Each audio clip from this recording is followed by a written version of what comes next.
बिस्मिल्लाहिर्रहमानिर्रहीम। अस्सलाम वालेकुम नाज़रीन कराम, आप देख रहे हैं करतबा टीवी। मैं हूं मैर मोहम्मद शहबाज। नाज़रीन कराम, आज मेरे साथ मौजूद हैं चूँकि सीनियर सहाफ़ी जनाब महर अली नकीबी साहब टीवी 89 से।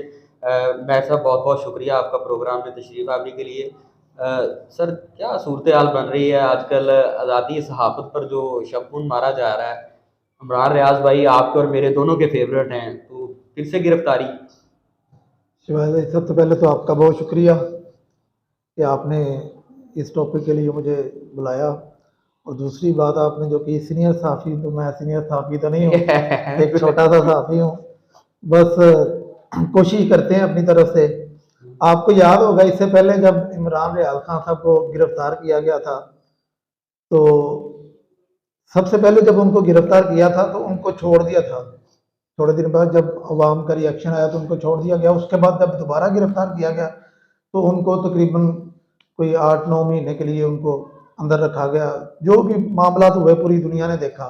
लेकिन जब पहली दफा गिरफ्तार किया गया था, आपको याद होगा कि सारी रात हम लोग सड़कों पे रहे थे। ये और अपने नाज़रीन को बता दूं कि हम दोनों उस वक्त 2-3 जेल घूम चुके थे लाहौर की, और हम लोग ढूंढ रहे थे इमरान भाई को उस वक्त। हाँ जी, उस वक्त पहले क्योंकि इनको उठा के ले गए थे उधर नॉर्दर्न एरिया में। तो वहां से फिर जब इनको लाहौर लाया गया तो पता चला कि इमरान रियाज खान साहब को जो है ना वो लाहौर शिफ्ट कर दिया गया है। तो यहाँ पे फिर हम लोग सारी रात लाहौर के काफ़ी थाने जो है हमने घूमे। हर जगह पे हमने कोशिश की कि हमें मिल जाए कहीं पे, वो हम उनको रिपोर्ट कर सकें, क्योंकि वो बता नहीं ना रहे थे कि कहाँ पे जी जी, हो। बिल्कुल। तो ये है कि वो बंदा तो जो ना वो इन सबको शिकस्त दे गया। जितने भी बड़े बड़े जिन्होंने भी इसको अंदर करने की कोशिश की, खामोश करवाने की कोशिश की गई। यहाँ तक कि उसको पहले ही कह दिया गया था कि हम तेरी जुबान जो है ना वो इसको खत्म कर देंगे अगर तुमने बोलना ना बंद किया। तो पूरी दुनिया ने देखा कि उसकी जुबान को भी इन्होंने खत्म किया, लेकिन उसने फिर दिन रात मेहनत की, उसने कोशिश की, उसने प्रैक्टिस की। और अभी मेरे ख्याल 3 हफ्ते नहीं हुए उसको दोबारा वीलॉग शुरू किया है। तो दोबारा से जो ना इनकी जबान खुश्क हो चुकी है। ठीक है। और ये मुझे ना, इनको मैं आप सब यहाँ पे इमरान भाई ने जो अभी रिसेंटली गिरफ्तारी के दौरान ही ना एक बयान दिया है। उन्होंने कहा जी, मैं गलत जगह पैदा हो गया हूँ, गलत लोगों में पैदा हो गया हूँ, मैं खामोश नहीं रह सकता। आप मुझे मारना ये चाहते हैं तो शिवाल मार भाई, दें। ये बात उन्होंने ना वो जज साहब के सामने उन्होंने ये बात की है जी कि उन्होंने वो जज साहब ने शायद या किसी ने कहा वहां पे कि आप ठीक हो जाएं। जी, तो उन्होंने कहा जज साहब मैं ठीक नहीं हो सकता, मैं पैदा ही गलत हो गया हूँ। ऐसे। ठीक है। तो उस बंदे को हराना, ये इनकी बेवकूफ़ी है। उसने खुद कहा कि मैंने इनको पहले भी कहा था कि मुझे मार दें, यही आपके पास हल है मुझे चुप करवाने का। लेकिन ये आप देख ले कि ये अलमिया है हमारी सहाफत का यहाँ पे कि कोई भी चैनल जो है ना उसको रिपोर्ट नहीं करना। मैं तो जो हैरान हूँ आप जितने सब। पहले तो सारे बहुत सारे एंकरों ने, बहुत सारे चैनल ने पहचानने से इनकार कर दिया। मुझे वो राजा रियाज साहब वाला डायलॉग याद आ गया, पहचानते भी नहीं अब ये। हाँ, वो अब इमरान रियाज भाई को पहचानते ही नहीं, बाद में सबने पहचाना भी उन्हें। जब वो दोबारा हाँ वीलॉग जी, स्टार्ट किया उन्होंने, फिर उन्होंने बताया कि मैं इमरान रियाज खान हूँ। तो आप सब, ये बड़ा जुल्म नहीं हो रहा सहाफत के साथ? किसी बंदे को भी ऐसे उठा लिया जाए कि उसे अपनी बात कहने का भी हक ना दिया जाए? बस अब ये जुल्म तो एक मेरे ख्याल से अब छोटी चीज़ रह गई। इमरान रियाज खान के लिए जितना उसके ऊपर जुल्म, जितना उसकी फैमिली के साथ इन्होंने जुल्म किया है, उनको ज़हनी तौर पे टॉर्चर किया है। उसके बाद उनके वालिद साहब के ऊपर जो है ना वो केसेस बनाए हैं, उनको बहुत ज़्यादा ज़हनी तौर पे दबाव का शिकार किया गया। और उसके बाद इमरान रियाज खान जो है ना वो बंदा इनके लेवल का बंदा ही नहीं है, उसका लेवल ही कुछ और हो गया है। वो बंदा इनकी सोच से बाहर है। ये जितना उसको खामोश करवाना चाहेंगे वो उतना ज़्यादा बोलेगा, जितना खामोश करवाना चाहेंगे। और अब ये तो इमरान रियाज खान ने खुद भी ये बात की है कि मरियम नवाज की जो है ना ख्वाहिश पर उनको गिरफ्तार करवाया गया है। तो ये क्योंकि उससे एक दिन पहले ही उन्होंने अपना जो है ना वीलॉग किया, और उसके अंदर मरियम नवाज साहब ने जो बयान दिया था कि करप्शन मेरी रेड लाइन है, इसके ऊपर उन्होंने बात की और तफसीलन उन्होंने बात की। और फिर मरियम नवाज साहिबा की जो रेड लाइन थी करप्शन, उसके ऊपर उन्होंने गुफ्तगू की कि आपकी करप्शन रेड लाइन कैसे हो सकती है।